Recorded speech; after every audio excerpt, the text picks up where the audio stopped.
Muy buenos días a todos y feliz viernes 26 de noviembre de 2021. En este episodio es el número 20 de Pregunta a Jorge. ¿Qué tal? ¿Cómo estáis todos? Espero que hayáis pasado una feliz semana y vamos a empezar el vídeo contestando a las preguntas que nos habéis formulado durante esta semana. Como siempre tenéis el acceso en los detalles de ese vídeo, un enlace a la calculadora de incapacidad permanente. Con este enlace podéis acceder a esta calculadora que os va a permitir saber si cumplís los requisitos para solicitar una incapacidad permanente y además también calcular cuál es la pensión que os podría quedar. Es una herramienta muy interesante que ya nos ha dado miles y miles de personas. Y de otro lado, como siempre, recordaros que estos vídeos vamos a darle preferencia a aquellas personas que nos preguntéis por vídeo. ¿Cómo se puede hacer la pregunta por vídeo? Pues es muy sencillo. También lo tenéis en los detalles de este vídeo, tenéis un enlace que si hacéis clic, pues con el móvil básicamente os va a grabar y podéis hacer esa pregunta. Os recomendamos que no dure más de 30 segundos y podéis regrabaros las veces que haga falta hasta que os quede bien y podáis presentarlo. Bien, muchísimas gracias a todos. Si os gusta este tipo de vídeos, como siempre, os pido que le deis al like, al me gusta, que os suscribáis al canal y que le deis a la campana para que de esta forma podáis seguirnos en todos los vídeos que vamos promocionando en este canal. Muy bien, vamos con las preguntas de esta semana. En este caso empezamos con una pregunta que nos ha hecho Manuel. Es un vídeo y nos va a preguntar sobre la jubilación parcial. Dentro vídeo. Muy buena, Jorge. Mi pregunta es la siguiente. El 18 del 12 del 21 cumplo los 62 años y tengo cotizado 36 y algo más. He solicitado por escrito a la empresa el comunicado de mi deseo de jubilación parcial y me encuentro en espera de respuesta. La pregunta que tengo que pedir, me encuentro en espera de respuesta. La pregunta es, ¿te tengo que pedir la cita en la Seguridad Social antes del 18 del 12 del 21 o a posterior? Muchas gracias. Un saludo. Bien, gracias por la pregunta, Manuel. En ese sentido, no hay ningún problema en que lo hagas unos días antes, el mismo día y demás. El funcionario de la Seguridad Social, si vas ahí a hacer la solicitud para la parcial, va a mirar que se cumplan los requisitos y en este sentido, pues se mirará cuál es el día oportuno para hacerlo. Evidentemente, se requiere de acuerdo con el empresario para esta jubilación parcial. Y cumpliendo todos los requisitos, aunque tengas unos días antes o después la cita, se puede pedir con una diferencia de hasta 3 meses de antelación o 3 meses más hacia atrás. Es decir, que no hay ningún tipo de problema para ello. Gracias por la pregunta, Manuel. Vamos con otra pregunta. Nos hace por vídeo y en este caso José Luis. Dentro vídeo. Mira, yo tuve un accidente no laboral estando en paro y me operaron del tobillo. El informe del especialista me pone fractura conminuta, pilón tibial y maleolo peroneo, tobillo derecho, tratado con osteosintesis. Dolor crónico, pero de ambulación con claudicación muy discreta. Quisiera saber si con eso tengo derecho a pedir la invalidez permanente, pues porque yo soy ferralla, tengo 48 años y yo ya mi trabajo no lo puedo realizar.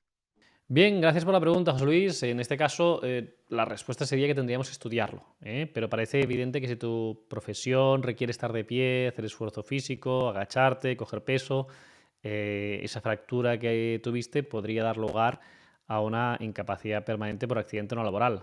Sin embargo, tendríamos que ver esos informes de traumatología, del cirujano ortopeda, para ver hasta qué punto pues, estás en fase de secuelas y cuál es la limitación. Con esas frases que me dices, pues seguramente sí, pero se tendría que estudiar. Para ello, pues te recomiendo que te puedas poner en contacto con nosotros. Si entras en nuestra página web, ahí tendrás nuestro número de teléfono o en el chat puedes hablar con alguno de nuestros asesores y pues, te pedirán la documentación para hacer un estudio y valoración gratuita del caso. Gracias por la pregunta, José Luis. Y vamos con otra pregunta. En este caso, preguntas sobre la incapacidad permanente. Tenemos a Vanessa Edo desde Facebook que dice lo siguiente. Tengo la firma digital y pone que desde el 25 de agosto está pendiente de resolución. Hice el escrito que me dijiste y no me han respondido y ya he hecho 24 meses de baja. ¿De dónde empiezan a contar los 135 días? ¿Desde que se me inició el expediente, desde el tribunal médico o desde que está pendiente de resolución?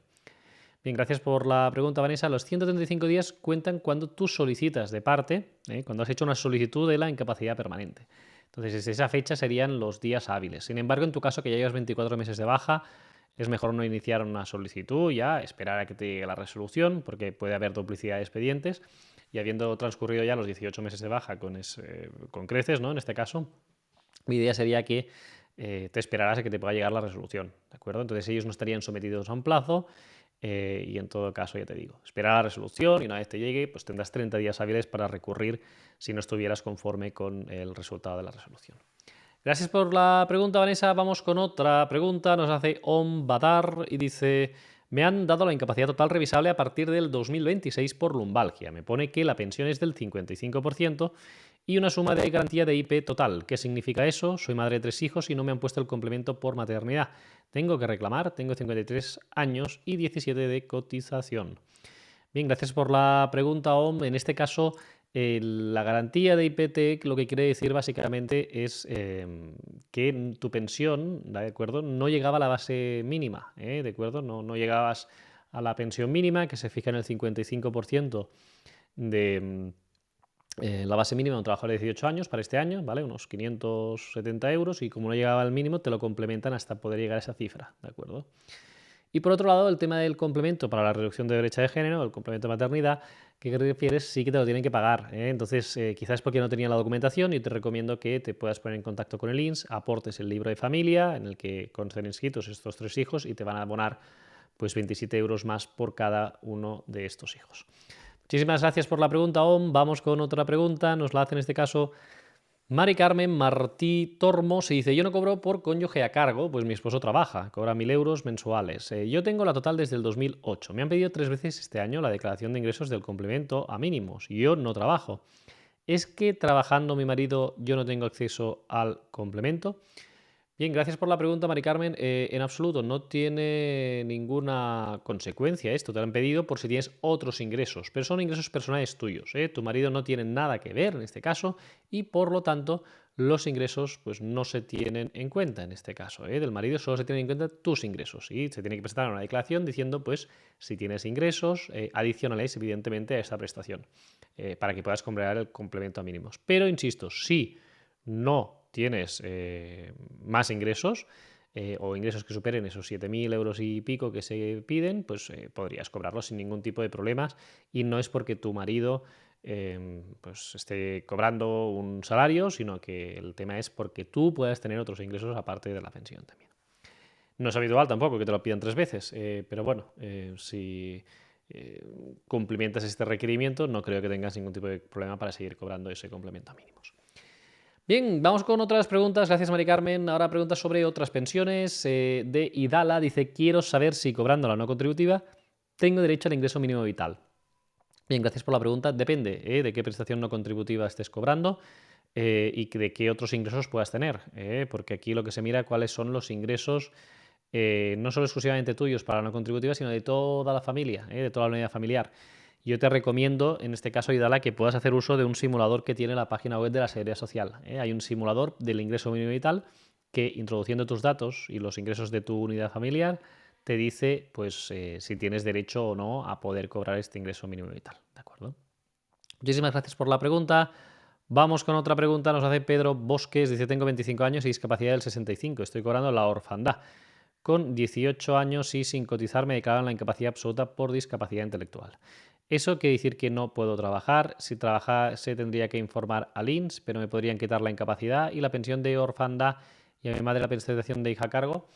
Bien, gracias por la pregunta, Pedro. Lo tendríamos que estudiar en tu caso específicamente, pero básicamente la idea es que sí que puedes trabajar, pero si superas una serie de ingresos dejarías de percibir esta pensión, ¿de acuerdo? Entonces tendríamos que ver cuáles son los ingresos de la familia, de tu madre también, y a partir de ahí determinar el trabajo que pudieras hacer. No quiere decir en absoluto que estés imposibilitado para trabajar. Lo único que quiere decir es que en función del trabajo que puedas tener y de los ingresos que se deriven de ese trabajo, pues dejarías de percibir esta prestación. Gracias, Pedro, por la pregunta, y vamos a acabar con algunas dudas legales un poco más genéricas. Carlos Manuel García Vázquez nos dice: a los 18 meses la empresa dejó de cotizar y pasé a cobrar por la mutua. A los 2 años me dieron el alta y comencé a trabajar en la empresa donde estoy fijo, pero me han hecho un contrato nuevo, conservando la antigüedad del 2015. ¿Es legal? Si me despiden, ¿qué fecha contaría para finiquito y todos mis derechos? Bien, gracias por la pregunta. No sería legal. Este nuevo contrato, si no te reconocieron una incapacidad y tú estuviste de baja 18 meses hasta los 24 meses de baja y te dieron el alta, no procede un nuevo contrato. Lo que tienen que hacer es volver a cotizar por ti y el contrato sigue siendo el mismo que tenías antes, con las mismas condiciones, etcétera, ¿no? Entonces el contrato está suspendido hasta este alta y no es necesario hacer un nuevo contrato. Por lo tanto, en todo caso, tu antigüedad y los derechos que tenías antes estarían preservados y serían desde el inicio, desde este año 2015 que tú comentabas, así como todos los demás derechos. Gracias por la pregunta, Carlos Manuel. Vamos con otra pregunta. Juan Francisco Vilchez Maldonado dice: estoy de baja médica y no estoy perdón, cotizando. Mi gestor dice que es un pago directo de la mutua y que es normal. ¿Es así? Bien, gracias, Juan Francisco. Si has superado los 18 meses de baja, sí, que es así y es correcto. Del mismo modo, sí, también podría ser un pago directo porque te hubiera despedido la empresa estando de baja y fuera por una baja por accidente de trabajo. En ese caso no se cotiza y se sigue cobrando la baja, ¿de acuerdo? Si es por enfermedad común, sí que se cotiza porque se cotiza por el desempleo, ¿de acuerdo? Pero en esos dos supuestos que te he dicho, ya sea que lleves más de 18 meses de baja o ya sea que te han despedido y la baja sea por accidente de trabajo, en esos dos casos que comentamos no se cotiza y es legal. Gracias, Juan Francisco, por la pregunta. Y vamos con la última. Ana Ulloa dice: ¿puede la administración darte un documento solo en una lengua local o si debe dártelo también en español? Es un documento que debo mandar a otra comunidad autónoma.